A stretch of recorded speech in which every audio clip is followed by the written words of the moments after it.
Hello, fellow scholars and purveyors of morbid curiosities alike. I'm Dr. Caleb, joined by the fridge guardian himself, Dr. Zach. And this is SCPod.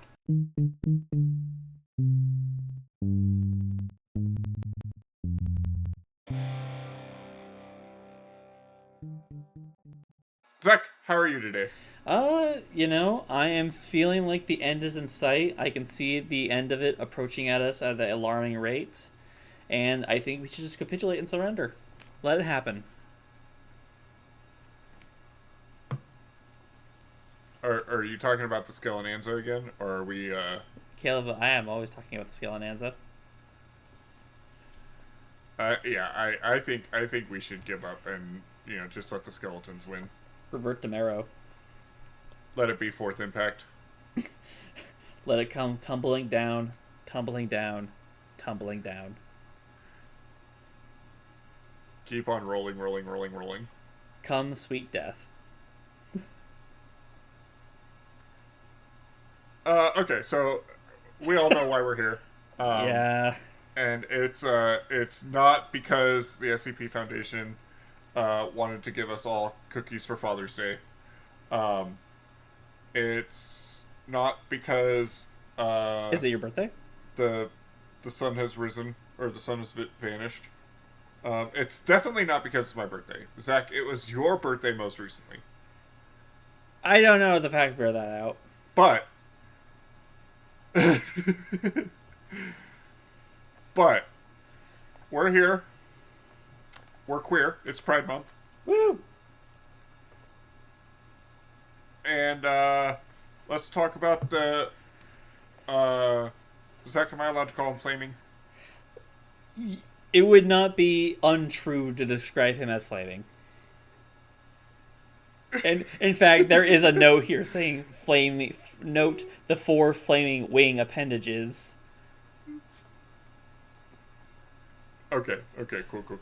Just wanted to make sure before I get you canceled. I don't care about getting canceled. Well, I mean, also like strictly speaking, like canceled. in my advanced age, I don't remember the last time anyone actually described anything as flaming. That feels like a very early 2000s thing. Yeah, it sounds like something like Eminem would say nowadays. It's something that would come up on like an early episode of South Park from like 20 years ago. True. Anyway, let's just get into it. Alright. Guys, today we're talking about the Gate Guardian. We're talking about SCP-001. Frequent viewers of the show will know that this is our 4th 001 proposal that we've talked about. I thought it was our 6th. And no, remember, Zach, you were in the time loop last season. Your sense of what we've done is slightly skewed. By the way, how did you get back from that time machine? Did you just live all that time? Caleb, I'm not gonna lie. I've just been taking your time loop nonsense talk as on faith. I don't know what you're talking about, actually. I keep waiting for it to be entered into a time loop, and it hasn't happened yet, and I don't know if that means it's already happening. Fair. Speaking of taking things on faith, SCP-001, the Gate Guardian. Object class, Euclid/Keter, because for some reason we can't make up our minds. Special containment procedures are as follows. Because of the nature of SCP-001, no containment procedures are necessary. 24/7 monitoring of SCP-001 is to take place from a safe 10 plus kilometers distance from a predetermined location, Site 0. The location of Site 0 is known only to the current SCP Administrator and the single Overseer level agent of Abrahamic Faith, 05-14, assigned to monitor SCP-001 from Site 0. Said agent is authorized to take any action necessary should SCP-001 become active, and is required to immediately alert the Administrator and all other Overseer-level agents should SCP-001 show any change in behavior, as this may constitute the beginning of a Patmos XK class end-of-the-world scenario. Should SCP-001 become active in any way, personnel are required to immediately consult the Patmos series of emergency orders. Decoding algorithms for emergency order Patmos are to be maintained on site at Site 0 in the possession of the designated observer, and are to be transmitted to SCP Foundation offices only, in the event of SCP-001 becoming active. Foundation personnel with vital roles in one or more variants of emergency procedure Patmos are to be advised to take the following precautions. To maintain good relations with one or more organized Abrahamic faith. To maintain on hand a supply of the following: holy water, a rosary, crucifix, cross, prayer rug, or other symbol blessed by Abrahamic cleric of bishop or equivalent higher rank, a copy of Abrahamic scriptures, the Torah, Bible, or Koran, and standard emergency supplies in mobile form, aka a bug out bag. In case of pre-millennial rapture scenario, all vital personnel are to designate a secondary operative of non-Abrahamic faith. Said secondary operative is to be informed of the location of the primary designate's copy of emergency procedure Patmos and mimetic kill agent inoculant, and is to be kept on ready status to take over the primary's duties as necessary.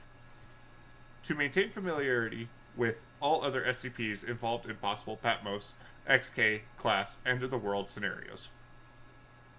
Description: SCP-001 is a humanoid entity approximately 700 cubits in height, located in an undisclosed location near the intersection of the Tigris and Euphrates rivers. The following features are known about the entity: a number of luminous wing-like appendages emerging from the shoulders, back, temples, ankles, and wrists of the entity. Although an accurate count has never been established, most observers place the number of wings at anywhere from 2 to 108, with the mean number being the number 4. A weapon, possibly a sword or a knife, designated SCP-001-2. The weapon appears to emit flames at a temperature rivaling that of the sun, based on the spectrographic analysis, although there appear to be no destructive effects from the intense heat upon the surrounding area. Any entity that approaches within 1 kilometer of 001 is immediately struck by the weapon and obliterated from existence. Any and all hostile actions taken towards SCP-001 have resulted in an annihilation of the attacker, regardless of range. See Incident Report, Indian Ocean Submarine Missile Experiment. SCP-001 appears to be standing with its head bowed in a gesture of supplication with -2 held in both hands pointed down in front of it. Since originally recorded by the founder over many years ago, SCP-001 has not deviated from this stance. Human beings exposed to 001 report hearing a voice in their heads giving them a directive which the subject reports cannot be disobeyed. The most common directive is forget, which results in the subject walking away from 001 with no memory of having encountered it. On rare occasions, however, other directives have been given. The most famous of these is given to the founder, quote, prepare, which he claimed to form the impetus for founding the Foundation, to catalog and contain any and all supernatural and or paranormal artifacts that represent a serious threat to the current existence of humanity. This is the organization now known as the SCP Foundation. Observers have reported that 001 appears to be standing in front of a gate of immense proportions. Long-range photographs have occasionally detected what appears to be a pastoral grove within, containing numerous other entities of the same composition as SCP-001, as well as several fruit trees of unknown composition. One particular note of 2 fruit trees of immense proportion near what appears to be the center of the grove. One, it is noted, appears to be an ordinary apple tree, although one bears fruit of an unknown that is unknown on Earth, described as data expunged. It is the avowed belief of the founder that the gate which SCP-001 guards may be the gate to paradise, based on correlations between ancient Babylonian text and the Dead Sea Scrolls, in which case one can deduce the entity known as SCP-001 may be Uriel. Alright, and then we have Addendum 001-A, Experimentation, SCP SCP-001-2's effective kill range. Experiment A. 1. Class D personnel instructed to approach SCP-001 as closely as possible on foot. Result. Upon making visual contact with SCP-001, subject is ordered to leave. Subject immediately turns away from the entity and walks away. Despite repeated orders to continue the experiment, Class D personnel refuses to obey and is terminated. Upon termination of Class D personnel, all research staff involved are immediately obliterated by an unknown force, presumably SCP-001-2. Experiment B. Remote-operated research robot guided to approach SCP-001 from the ground. Result. Upon approaching within 1 kilometer of 001, the research robot is obliterated, presumably by -2. All further attempts at remote reconnaissance have the same result. Experiment C. 100 pre-programmed research drones instructed to approach SCP-001 from multiple angles simultaneously. Result. Coordination is successful, and all 100 drones cross the 100-kilometer mark simultaneously. However, all 100 are simultaneously obliterated by 001-2. Designated observer at Site 0 reports that 001-2 appeared to strike in all directions at once. 001 did not deviate from its stance while this took place. Experiment D. Wire-guided missile fired from a distance of 3 kilometers. Result. SCP-001-2 obliterates weapon upon crossing the 1 kilometer mark, simultaneously obliterating the launch site and killing all personnel. Experiment E. Multi-warhead intercontinental ballistic missile fired from an SCP nuclear submarine, Nautilus. Result. See Indian Ocean Submarine Missile Experiment, December 26, 2004. Experiment F. SCP-076 and Task Force Omega-7 instructed to approach SCP-001 on foot. Results. 076 refuses to carry out the mission despite not being informed of the mission's nature. Upon being asked why, 076 replies, "No. Just no." Experiment G. SCP-073. Due to the results of Experiment F, 073 was not informed of his destination until arriving at Site 0. Result. SCP-073 approached the site on foot. Upon seeing 001, 073 became distressed and asked to abort. 073 was ordered to continue. At that point, the symbol on 073's forehead became data expunged. Experiment was terminated due to data expunged. See Addendum 001-AA. Addendum 001 Double Alpha. By executive order of the Administrator, no further experiments are to be carried out for SCP-001. No further SCPs are to be exposed to 001. SCP-001 is to not be used to dispose of dangerous SCPs. Please see revised containment procedures for details. And finally, Addendum. On a certain day, the following errant transmission was received by Foundation personnel. Quote, "Initiate emergency procedure Patmos Omega. Attention, all Foundation personnel. The following message was received at approximately this morning from Site 0. SCP-001 has left its location. The gate is open. They are riding forth. Oh God, it's so beautiful. The Lord reigneth, the Lord has reigned. The Lord shall reign forever. The Lord reigneth, the Lord has reigned, the Lord shall reign forever. The Lord reigneth, the Lord has reigned, the Lord shall reign forever. The Lord, He is God. The Lord, He is God. The Lord, He is God. The Lord, He is God. The Lord, He is God. The Lord, He is God. The Lord, He is God. The Lord, He is God. Hear, O Israel, the Lord our God, the Lord is one." Because of this event's confluence with the recent breach of SCP-995, the opening of SCP-616, and the activation of SCP-098, the Foundation is required to immediately begin preparations for an XK-class end-of-the-world scenario. SCP-076 and SCP-073 are to be secured immediately. All personnel are to unlock and decode Emergency Order Patmos Omega and follow all orders within. Site-19 is to be secured, and all non-essential SCPs and personnel terminated and or destroyed.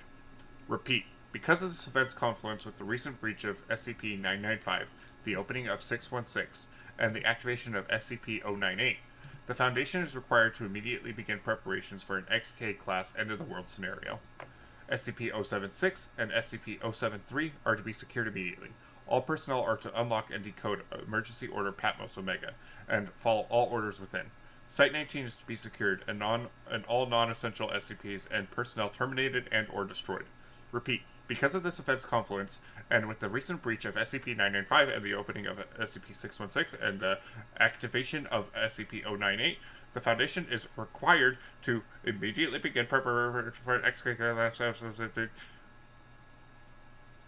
Cain and Abel, my two sons, I am coming. All personnel are to unlock and decode. Behold, I stand at the gate and knock, and if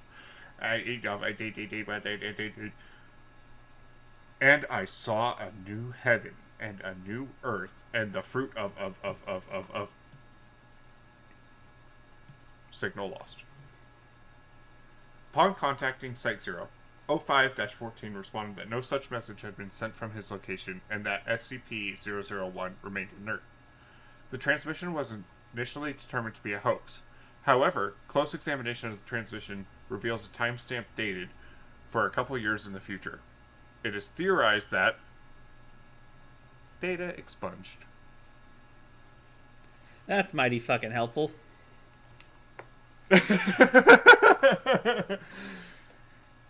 Why would you expunge that? We want to know that part. This is already a 001 proposal. You already have to survive a memetic kill agent or hack into it using a potato battery, like I did, in order to get this. I asked nicely. Well, all of us have friends on the O5 Council. Some of us are blacklisted. You deserve it. The first thing I want to call attention to is that on the last set part of the description, the part where it says where the guards at the gate that might be to expunge, it says expunged. It's Paradise. I'm pretty sure it's either Paradise or Eden or something similar. And then the part where it says one can deduce the entity known as 001 may be it says it may be expunged. But in most Abrahamic lore, the gates to Eden is guarded by the cherubim known as Uriel, who is like the flame of God or something like that, and wields a flaming sword. So ipso facto, I'm pretty sure 001's name is Uriel. I'm pretty sure it's Cerberus. I'm pretty sure you're blacklisted.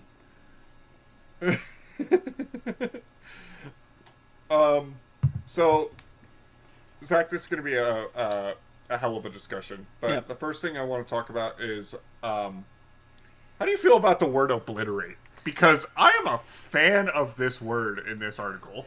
I'm a big fan of the word obliterate because it feels appropriate, and I'm a fan of the 2006 game Elder Scrolls 4 Oblivion. Okay. You want to talk about the significance of the Elder Scrolls 6... Wait. Elder Scrolls 4? Yes. Hang on a second. I can only count to 4.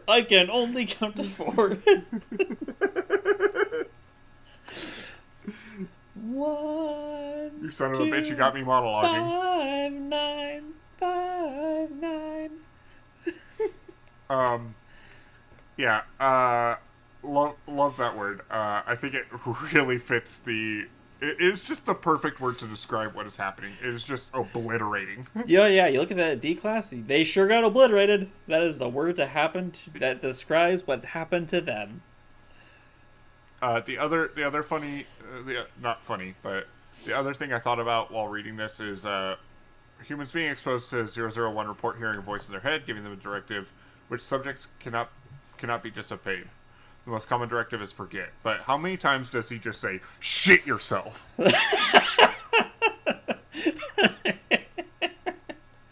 It's probably happened at least once. You gotta think that Uriel does get a little bored, right? I don't know. Do angels get bored? Write down in the comments.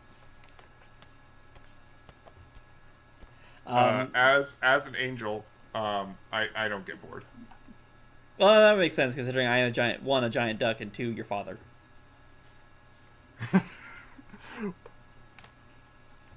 Zach, you don't watch the show. Do you take notes on my traumas? No, Caleb, I just know you. I know you, so therefore I owned you.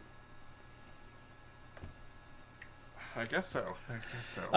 The biggest thing I wanted to address is that in that fucking that addendum, the last one you read, the one that lists all the SCPs, because it's a future date, and that's the one that mentions all the other SCPs we covered this season, it doesn't actually mention how they're related.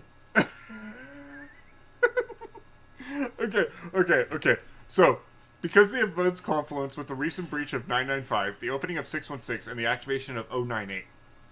Okay, so for reminders, 995 is the fungal creatures underneath the couch. 616 is the fucking plane that we gaslit a bunch of priests into exercising multiple times and dying. Yep. And 098 is the surgeon crabs. How are they activated? These are not Yu-Gi-Oh cards. I lay down the fungal creature in defense position in the crab, and I play the crabs upright in attack position. I activate my trap card, Surgeon Crabs. And then what is happening? And then you activate my trap card 616, which says that you must now toss a priest out of a moving airplane. True. Okay.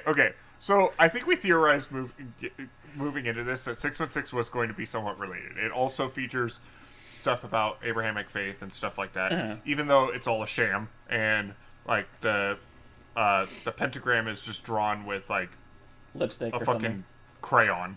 Right. Yeah. And like it's enhanced, or like it's helped. Like, it's helped by the fact that the Abrahamic faith was like the way we got them involved, right? Like to sell the shtick. Right. But like it doesn't change the fact that like that portal on that plane door does apparently show a hell or something. Right. So like there's definitely something there, and I could see the connection. Yeah. 995 and 098 still, like, why does the breach of a bunch of little fungal creatures and the activation of the trap card known as Surgeon Crabs require even a footnote to the fucking rapture happening? It's the end of Evangelion, except everyone gets turned into crabs instead of Tang. It's like 616 happening. Okay, maybe we bring that up, but like this is an XK end of the world class scenario, and we're over here like, guys, the crabs are attacking. Like, you just scroll to a random beach and then play the Helm's Deep music as crabs just come out on the shore with fucking scalpels. No, play like a Doom. I'm telling you, it's got to be Crab Rave. Like play a Doomcore version of Crab Rave as they come a marching. They're coming for you, King Charles. It's even scarier because they come at you sideways.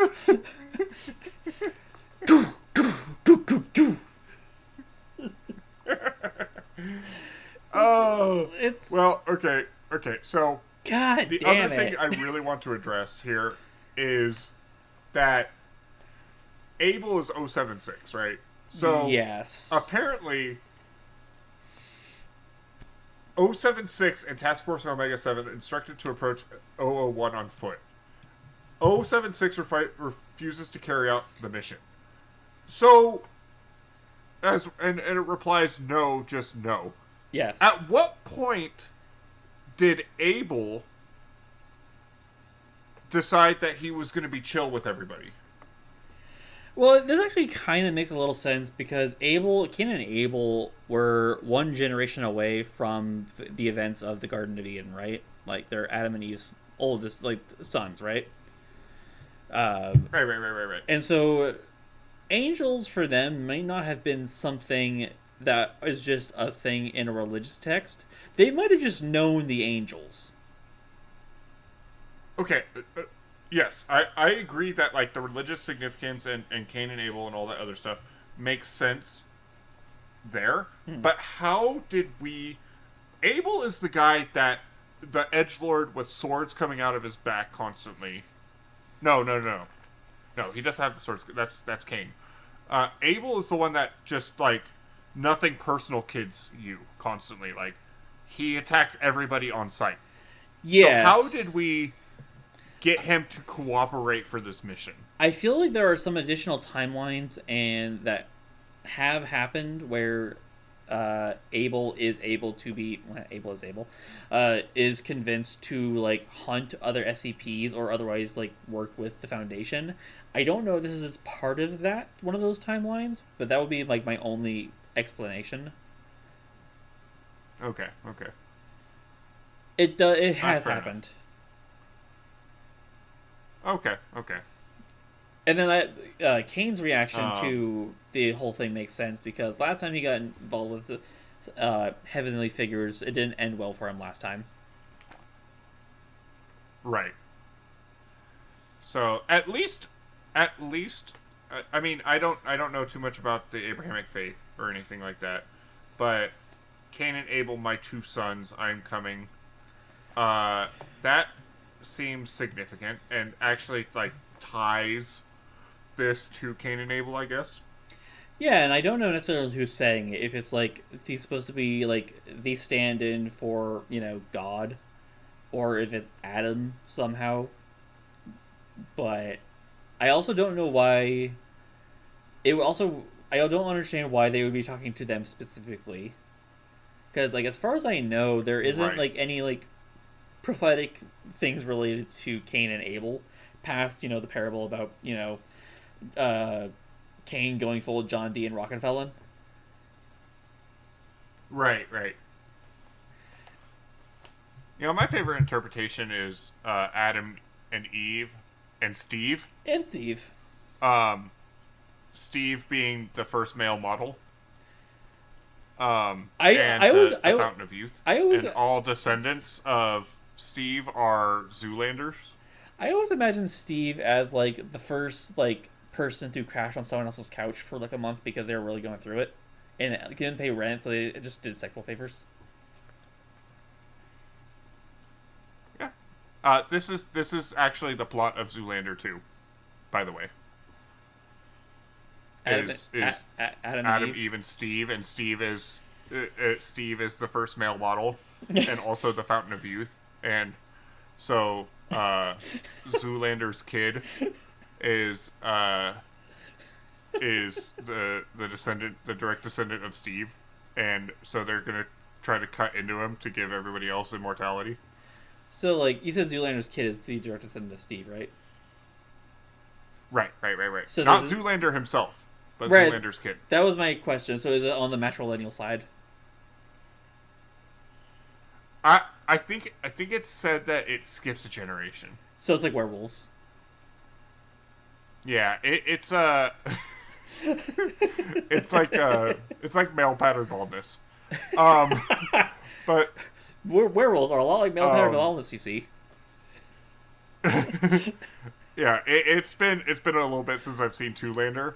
By a little bit, I mean like 2 weeks. So that's long for you.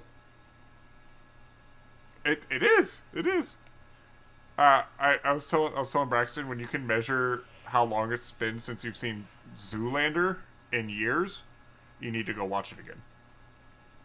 Huh? I haven't seen Zoolander in like 20 years.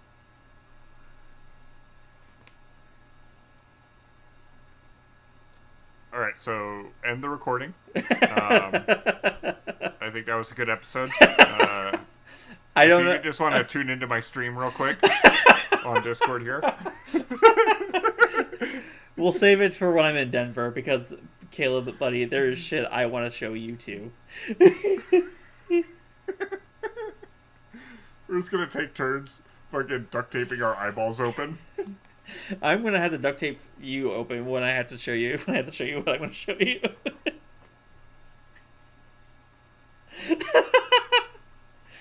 John, why can't I stop seeing things?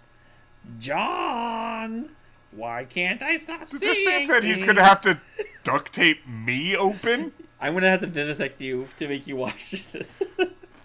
Phrasing? Phrasing. Oh no. So yeah, we just wasted an entire season covering shit that doesn't actually come up. Yeah. Okay. The disappointment of the connected SCPs aside, how do you actually feel about the Gate Guardian? I think it's an interesting idea. Like, you have the part where the impetus for the Foundation being created is the directive given to the founder. Yeah. My question is what the founder was doing wandering around Iraq anyway. I mean, if he founded the SCP Foundation, he's probably a billionaire. And, yeah, maybe. like, they just kind of do that shit sometimes. I mean, it's as good an explanation as any.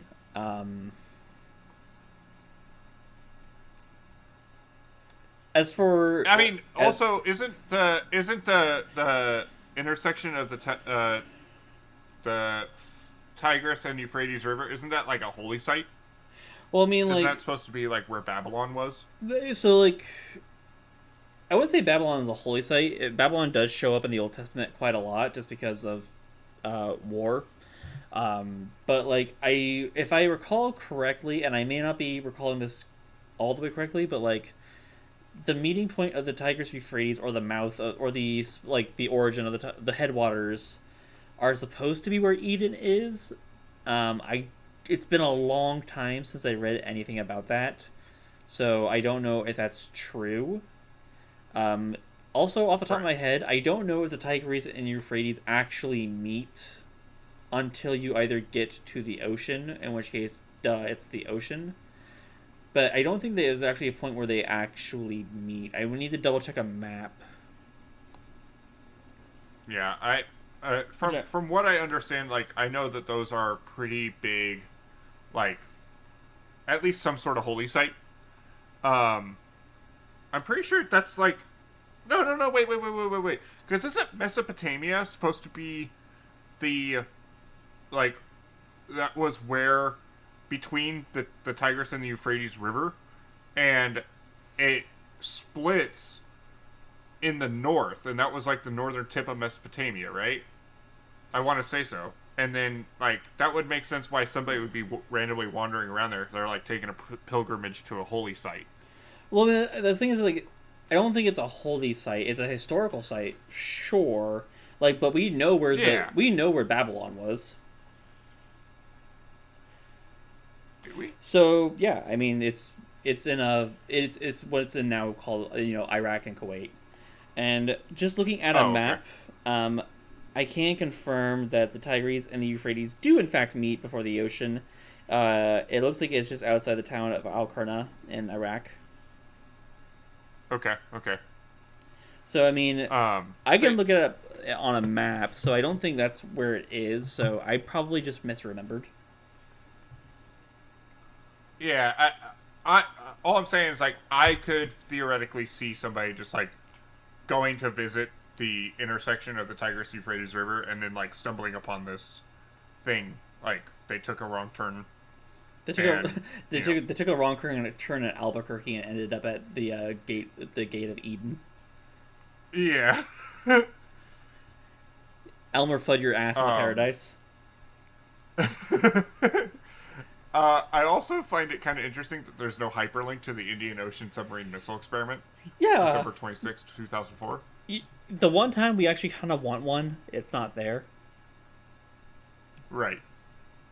What's up with that? My hypothesis is probably that, like, the sword smited the fucking thing, like, obliterated it, I guess. It obliterated it so hard, it obliterated the article that described it. It obliterated it so hard it obliterated the hyperlink. It reached through the World Wide Web and got rid of it. It killed the word used to describe it. God damn. It reminds me of this Bo Burnham joke of you're indescribable, like.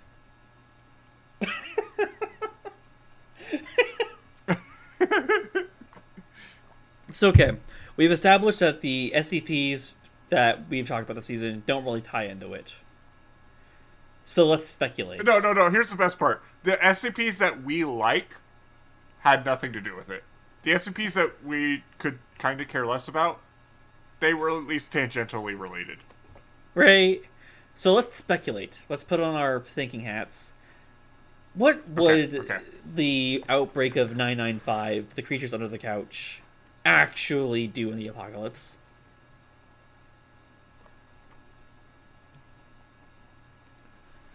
So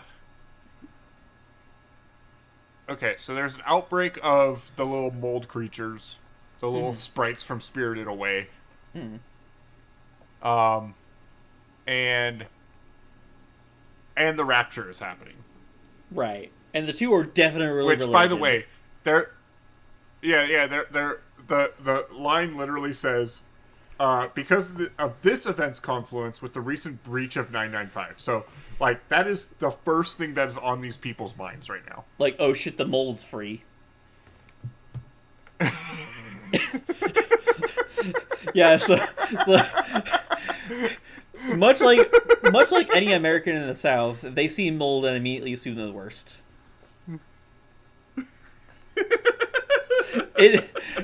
Is the events of Resident Evil 7 spiritually significant? I'm just wondering if it's something like, okay, the rapture is happening, people are floating up into space, and maybe the mold creatures are trying to pull them back down. No, I think the molds are going full Gothmog from Lord of the Rings and just being like, the time of man is over. And that's what the crabs are doing too. Like, suddenly the rapture starts happening. It's you start hearing fucking horns throughout the air, and you just see the army of crabs and the mold creatures crawl out from under your bed. Which is a bit awkward, because we always assume the final battle between good and evil would be like the armies of men and angels versus demons or something like that. But it's actually the end time battle is between mold creatures and crabs. Zach, you're actually so right. The text says SCP-001 has left its location. The gate is opening. They are riding forth. Oh god, it's so beautiful. We figured it out. And what's so beautiful? The Crabs. forces of good or evil. So the better question, who's the forces of good and evil? We both know that the crabs are good. What if it's a ruse? What if it's a ruse?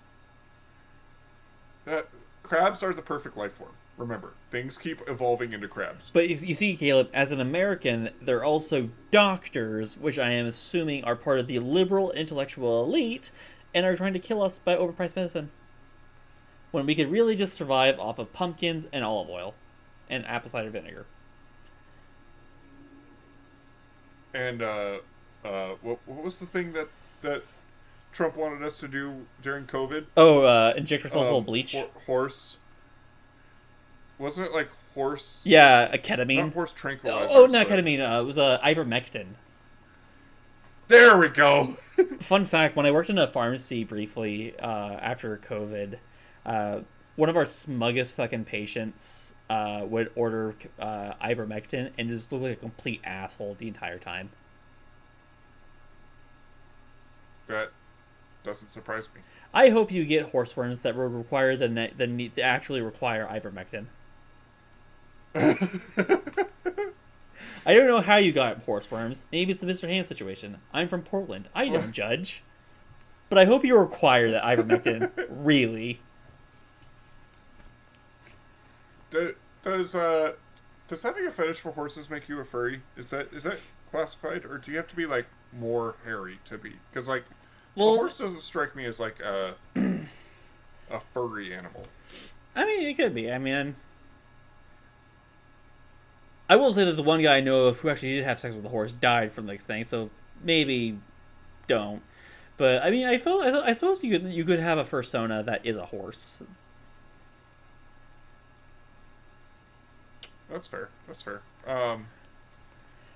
It's the official stance of SCPod to not go have sex with animals. Don't have sex with animals.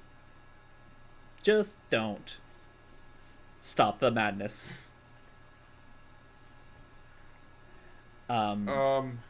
So, Zach, I wanna lay a landmine for you. Okay. And I want you to just navigate this minefield I'm about to lay out. Okay. There's a big elephant in the room that we're not talking about here, and it is the reference of Israel. Yeah. I was wondering about that. For a lot of reasons, if you're aware of the news, Israel's not really the best country on earth at the moment. I'm pretty sure if there is a god, they are probably not too happy about that either.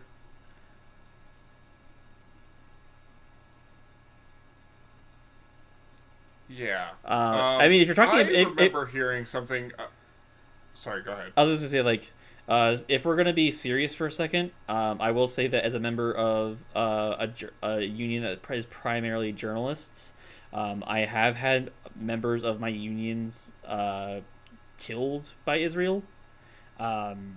So, at least from my perspective, fuck them. They're evil sons of bitches. Yeah, I think we can say that's the official stance of SCPod as well. Um, Yeah. but I remember hearing something in the news, like, I don't know, 2 months ago, whenever this fucking whole Iran conflict started. God damn, it feels like it's been way too long. Yeah. About, like, there being, like, a religious, like, thing where you spill enough blood in the Holy Land and it will kickstart the rapture. Okay, yeah. Is this ringing a bell to you? It is, and I can kind of go into it a little bit more. So for Yeah. for American Christians, and particularly with American evangelicals, there's this been long held idea that if we trigger a big enough war in the Middle East, it'll make Jesus come back, which is kind of tied up with why American conservatives and other evangelicals are so preoccupied with Israel, is that they kind of want that to happen without really recognizing that by their, horrible warmongering, that they're not probably going to get to the heaven they think they're going to get to. Right. And so a lot of the warmongering and fucking around we've done in the Middle East is probably been related to that. I know that it's been written about where that was an actual thing with, Bush Jr.'s meddling in Iraq, because there really wasn't a reason to go back other than, quasi-religious spiritual reasons. Even if you look at flimsy support, like 25 years on, we can look at the whole claim about what WMDs as pretty laughable, especially when you have like pictures of U.S. servicemen, men and women, like standing in drop boxes full of gold ingots that we just straight up stole. Right. And I'm not defending Saddam Hussein. The guy, among people who deserve to hang, was among them, but it would be farcical to indicate that anything resembling or any part of our involvement wasn't for completely nonsense reasons. I don't think that's really a particularly controversial statement in the year 2026. The Iraq War is probably one of the most unpopular things we've ever done, and I think it deserves to be more unpopular. But a lot of the fucking around we have done in the Middle East has probably been tied to that, whether or not people want to admit it, but I think that was a significant part of, especially the conservative angle to it all, and why they're really consistently dedicated to deep-throating the state of Israel. Okay. I'm glad you have the background on that. I just remember hearing like things about it like a few months ago, but I think Israel. Hi, American here. I couldn't tell you where any other country is on the map except for Russia and like the UK. Israel is like in that kind of like Tigris Euphrates area too, right? It's on the coast of the Mediterranean. You're at maybe one country away, like either to the north, because you have Lebanon, and then I think you have Turkey, or I think you have like Syria or Turkey on the other side of Lebanon. Lebanon is not a huge country, And then to the east you have Jordan, and then to the south I think you have Egypt, because that's the border with the Sinai, which is where Gaza is on that border. Uh, but yeah, but I don't. The actual banks of the Tigris or the Euphrates don't actually go into Israel. Okay. Okay. Which Interesting. which It is kind of weird why they would still drop that name in the middle of this. Well, I mean, like, if you want to go back even further, like the whole background of like the whole religious background of the Middle East, does get even messier, because a lot of the names that we have for, like, the actual traditional name of God, Yahweh, comes from old, I think, uh, I don't want to say Phoenician, but like pre-Israeli or pre-Israelite, because there's a difference between Israeli and Israelite in the historical sense. Yahweh was a storm god, also associated with like, had a rivalry with the god Baal, who was also another martial storm god. Like, and even in that time, and we're talking about like well over 4,000 years ago, where God had a wife, or Yahweh had a wife named Asherah, who I think was like a goddess of fertility, that just didn't make it into the canon. Interesting. And so, like, I am a lifelong atheist, aside from like when I was dragged to church as a child. And so, like, when you look at it in like a greater historical context, all of these gods and divine things come from a lineage of ideas and thoughts and practices, like both cultural and spiritual. And it's funny to look at them in the scholarly sense of how they changed over time and how they got to where they are now. But in a really interesting way, the worship of a god, Yahweh, has been more or less continuous for the last 4,000 years, whether he was part of a greater polytheistic pantheon or as one god of one people. And then going on, it's like you have the actions and the incidents of the New Testament with the creation of Christianity, and the spread of the apostles, and then several hundred years on from there, you have the Prophet Muhammad spreading the Islamic teachings, and then creating like the Abbasids and the Umayyads, and then those early wars of conquest and expansion. It's part of a tradition that goes back 4,000 years or more. Okay. Okay. So it's kind of wild to think about. Like, we're still dealing with problems from a god caused. We're still dealing with problems caused by a god that's been around for worshipped in one form or another for nearly half of 10,000 years. Right. Right. The new God of War game announced Yeah. that we're gonna have like Mongolian and like Egyptian gods in it. Mm-hmm. At what point does Kratos just fist fight Jesus? Right? Like, I want to see the Spartan rage fight against Jesus Christ of Nazareth. Like, what happens when I mash X? What's that cutscene look like? Yeah. There's just no way they do that, right? But yeah, for a lot of reasons, Israel isn't popular, and I agree with all of them. Yeah, a controversial statement here. Zach might not agree with me, but maybe free Palestine. Free Palestine, exactly.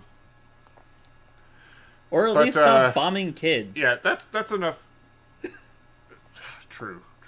I think that's enough political talk for that. But yeah, I really was not expecting that random landmine in the middle of emergency procedure Patmos Omega. Well, I mean, we're talking about like theology that is heavily associated with the Old Testament. We were probably going to get there sooner or later. Yeah, I can see that. Yeah, but also, Caleb, I just want you to know, and I kind of want this on record, because we had those opinions expressed out loud, there's a good chance we get brigaded by Chuds. I just want you to be prepared for that. That's whatever. I don't really. We have a block button, and we will use it. Yeah, I mean, if you want to comment and argue with us, just know it'll probably be a one-sided conversation, and I appreciate you adding us to the algorithm. Yeah, thanks for the engagement, asshole. Yeah. You know, once upon a time, you know, a little bit of mask off, but once upon a time, I was much more like scared to express any kind of political belief or anything because I did not want to offend anybody. Now I'm just like, hey, there is like being on the quote unquote right side, where like you can say like, yeah, we probably shouldn't be doing a genocide. Yeah. And then there's the other side, which are just dumbasses. Well, And it's also trying to delude yourself into thinking that you're righteous in that. well, it's yeah. We can only talk in the context we're in. Like, it's truth. This episode is recorded and comes out in the year of our Lord 2026. Shit's just gotten dumb. Right. So, who would have thought the penultimate episode just turns into two people talking about and disagreeing with the current fucking fascist regime? It's where we're at. Well, I'm sad. Okay, so I guess to kind of tie it back to the article a little bit. Obviously we have a letter that came out from the future that somehow reached our current timeline. Mm-hmm. Are we to believe that that is a sign from Uriel himself, or like what is your read on that? What trips me up is that one section we talked about earlier where it says, Cain and Abel, my two sons. Right. I don't know who that would be coming from, because like there's the literal read of their father Abe or Adam, but I don't know what text would talk about like Adam having a role in the apocalypse or the little Armageddon. If it's right, so like the more reasonable sense would be like, you know, the biblical God. That's kind of my read. Is like doesn't because people refer to like God as the Father, right? And it's like yeah. In most popular like depictions of God speaking to people, they refer to them as like sons and daughters. Right, and that's I think the closest thing I have to a suggestion of where that comes from. So I mean, like it could just be like a little word of God situation. Yeah, it is interesting that like if we are all children of this God, why is he just speaking to Cain and Abel? Also, hang on. Because I double checked this multiple times when I put the episode up. That is not how Abel is spelt in the SCP database. Well, we have our jobs because we are willing to poke things with sticks that should not be poked with sticks, not because we know how to spell.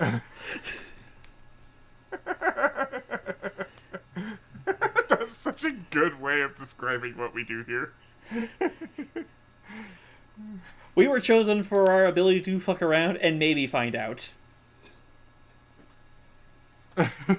As long as it's within the budget. Alright, Zach.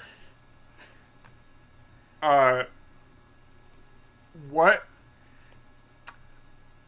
SCP do you really want to throw at the Gate Guardian? The lizard. I knew you were going to say the lizard.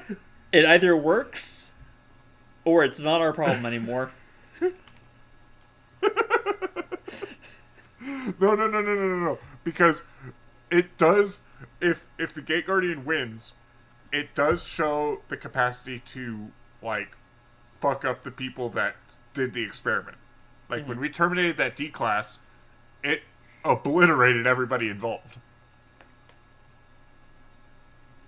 So what we do is that we trick a bunch of D-Class into accidentally doing it, so that they're obliterated unwittingly. And we get to find out how many times we can do this until we can traumatize an angel.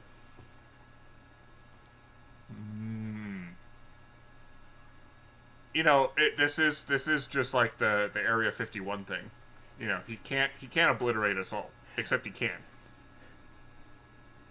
But if we Naruto run at him, maybe he'll feel sorry for us. If we can get an IV drip of white monster into the hard to destroy reptile.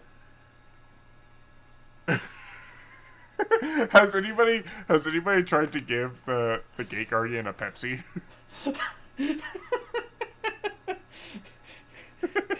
Kendall Jenner, you're on the case.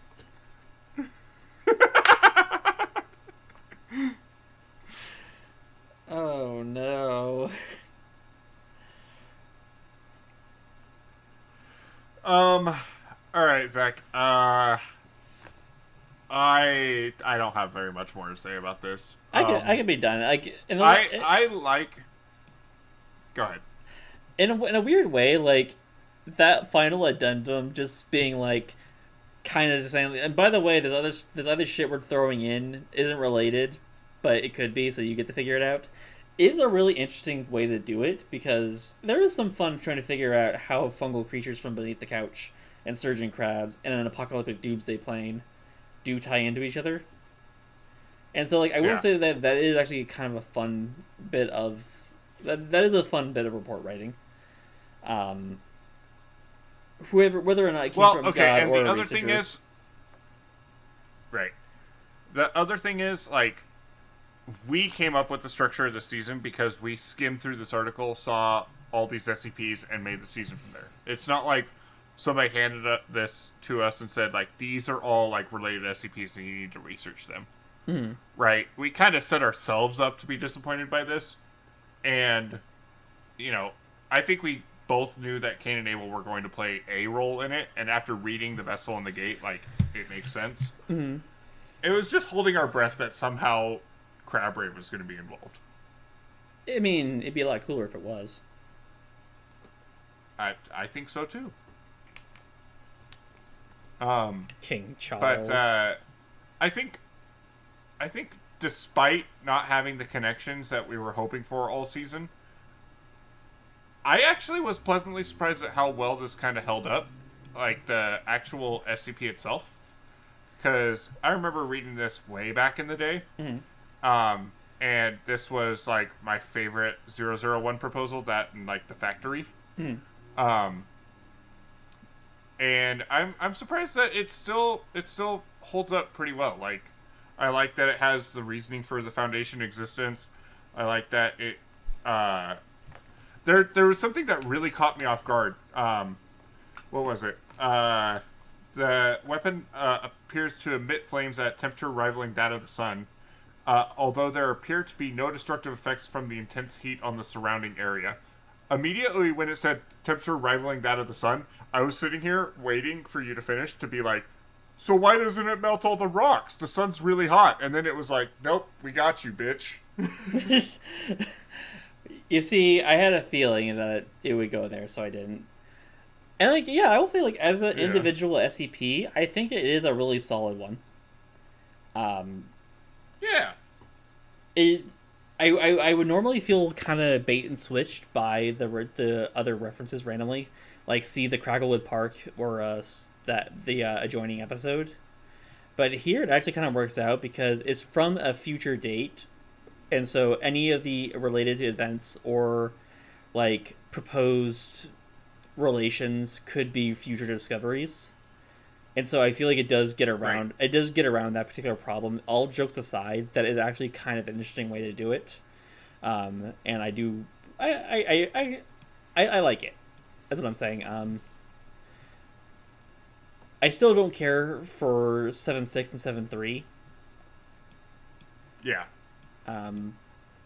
I will. In fact, I think I care less about them now that we've read the article. Yeah. I'm just like, yeah, they just kind of exist. Yeah, I'm glad we read them. I look forward to never thinking about them again. Yeah. Yeah. That's about all I got for this. cool guy. I think it has some cool stuff going on and whatnot, but I mean, it is definitely just kind of cut and dry, you know. Yeah, I think Minus so. this whole like coming from the future thing. Like, I think this guy is just like, hey, he's a guy that obliterates anything that he sees fit. He is Exodia, the Forbidden One. I appreciate you tying it back to my hobby. It's because I love you, man. In the meantime, oh, I am fully aware of that based off of what next season is bringing. With that being said, that is SCP-001, Dr. Clef's proposal, the Gate Guardian. Yeah, fun episode, fun season. All that being said, we got to talk about crabs, which is my like third favorite thing to talk about. I don't think we brought up birds once this season, so Maybe in passing. yeah, maybe. But anyway, Zach, where can people find you? They can find me over on. Or do you want to remain anonymous for the chuds? No, that's fine. Like I could use some more link traffic. They can find me over on my blog at www.makeawritingcheck.blogspot.com. I don't know what I'll be doing over there at the time this episode's coming out, but I have about 4 years worth of content. Feel free to scroll through and comment, share what's going on over there. And I have a book out. Ooh, banger. I have a book out, Tales from Port Astor. You can buy it wherever you buy ebooks. Yeah, that's where they can find me. Perfect. They can find me over on Twitter and Instagram at Calica1738, or what I mostly do, which is my YouTube channel. That is Calica, where I put up a variety of content, album reviews, outdoor videos, Yu-Gi-Oh stuff, just kind of whatever I feel like making, as well as my other show that I run, which is called The Friendly Fire Show, with our good friend Braxton, who does our thumbnail art. Thank you, Braxton. Where we just give each other a recommendation every month, and then we talk about it. It's a grand old time over there. That is The Friendly Fire Show on Calica YouTube channel. You can follow the podcast on Twitter at SCPod_cast. Follow us on Instagram at SCPod.cast. And you can follow us on Blue Sky at SCPod. We're available on Spotify and YouTube, as well as iHeartRadio, Pandora, and Podcast Addict. Basically anywhere that has an RSS feed. As of this season, we have launched a Patreon. We do not have very many rewards, but we have more coming on the way, hopefully soon. Right now, the dollar that you can pledge, or however much you want to pledge, every month gets you access to our full schedule for each season, which by the time this episode is airing, we will have the next season's schedule up. And that's going to be a blast. That season's going to be so fun. And who knows, we might have more stuff coming out on the Patreon soon enough. But as always, Zach and I are not going to paywall any SCPod content behind the Patreon. Anything that we do for SCPod will be free for everybody to indulge in. And as well, a free way to support the podcast is to like, comment, subscribe, share, follow, anything that pressing buttons anywhere that you see on your screen goes a long way to push us in the algorithm and let other weirdos find our stuff. And it's just a good way to support us without costing a penny for anybody. So we are super grateful for anything that people do for us, whether it be pledging the Patreon or just simply giving us a little thumbs up. It really goes a long way, and we love doing this. So another season in the books. Stay tuned for season 8 of SCPod. Woo! Zach, how have we been doing this for almost 3 years? Wild. And yeah. Zach, I was told if you play this this episode in reverse, it's got a hidden message. Do you just want to like quickly give us the message so we don't have to try to figure out how to like put it in reverse? You have no idea how alone you are, Garfield. Thanks, guys. We'll see you next time. Bye!